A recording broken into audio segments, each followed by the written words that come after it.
What's going on, everybody? Welcome back to another video. I am Jeff Newman, for those who don't know me.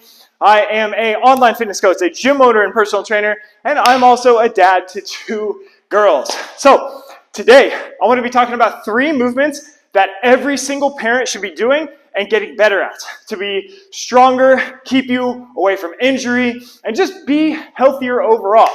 All right, so as parents, as a dad of 2 young girls, I know we're doing a lot of movements like picking things up, like carrying things, and a lot of the times the parents that I see who don't work out, they end up getting nagging back injuries or side injuries, or they just have different muscle imbalances because they're doing everything with their dominant side, carrying their kids, picking things up, things like that, which lead to muscle imbalances of the body.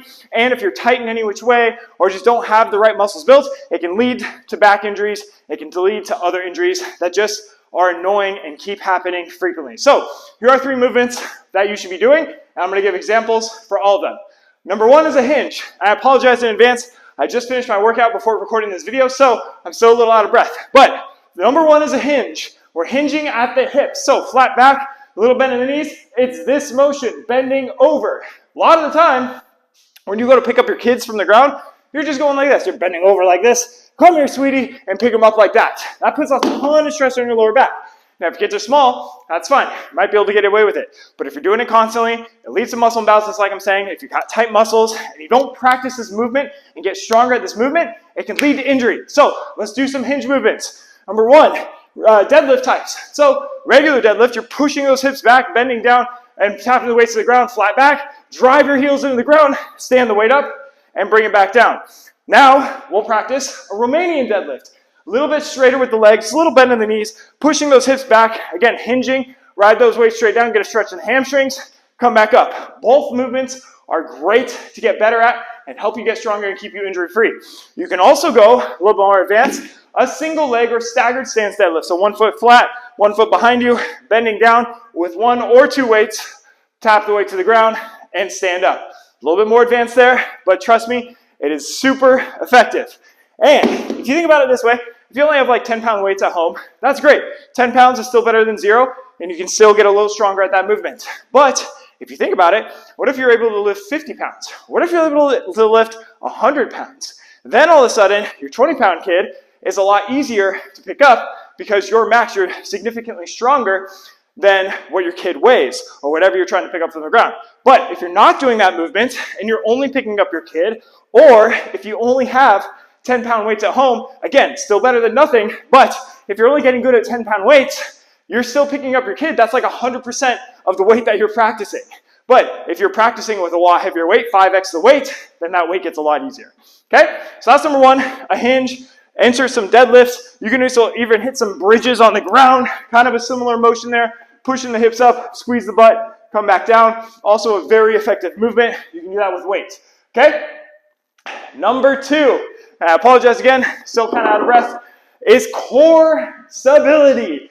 Also, weak cores lead to a lot of back pain and injuries and things like that because as parents, we're not thinking about brace your core when you pick up your kid and stuff like that. We're just bending down and picking stuff up, and if you don't have the core strength, it can put a lot of stress on your back and other muscle groups that can't support it, okay? So let's work the core. Stability. We're trying to stabilize here, trying to keep our good posture, and good form on everyday movements. So planks, always great. On the forearms, flat back, core tight, holding that position. Also, 2 of my favorites right here. 1 is a hollow rock. So we're going to keep the lower back on the ground. The legs go out at an angle. We're staying crunched up when we're core stabilizing here in this position. You can go arms forward like boat pose, or up, or biceps by the ears, and stabilize this position. Hold it for 20 seconds. And if you're doing it correctly, it's pretty tough. But make sure you keep your lower back on the ground because it's going to want to pop off like that. And that's when you get a little arch in the back that leads to a little pinching sensation that is not great. Okay? 3rd one, similar motion here. We're going reverse crunch. So I'm going to stay crunched up here. I'm not laying back. Again, lower back on the ground. Stay crunched up. Legs are up like so. I'm going to extend straight out. Keep the lower back on the ground. And then bring it in. Roll the hips up a little bit. Extend straight out. Bring it back in. Roll the hips up. Hitting sets of 10 there. Those are 3 great core stabilizing exercises. And then finally, the 3rd movement that every parent should be doing and getting better at is some sort of row or pulling motion. Now, this speaks towards parents, and realistically, the general public. We all have pretty rounded shoulders. Whether you work at a computer all day, whether you're carrying a kid or a baby, you're in this position a ton. So we need to pull our shoulders back. And the best way to do that is to work rowing motion. So if you have a bench or a chair, you can go knee down, hand down, flat back, pulling up, bring that elbow close to the side, but up and back down. Pull up, come back down, okay? Make sure you're getting that action of the squeeze. This here. A lot of people, when they do a row, they end up just working their shoulder like this. This is not working my back whatsoever. I'm pulling with the back, okay? The arm is just an extension of the back muscles pulling, all right? Rowing motions. You can also hit like inverted rows, or for those who are stronger, pull-ups, things like that. But definitely a bent over row is the best way you're gonna get stronger back and help fix those rounded shoulders. There's a lot more movements that I think every parent should be doing, but these three are the main three that I really think that every parent should be trying to get better at, okay? A lot of time, again, people get back injuries, parents get back injuries. They're like, oh, I can't do deadlifts because I hurt my back. You actually hurt your back because you're not doing deadlifts. You're not trying to practice good form, and you're not strengthening the right muscles. So do it in a safe way. Start slow.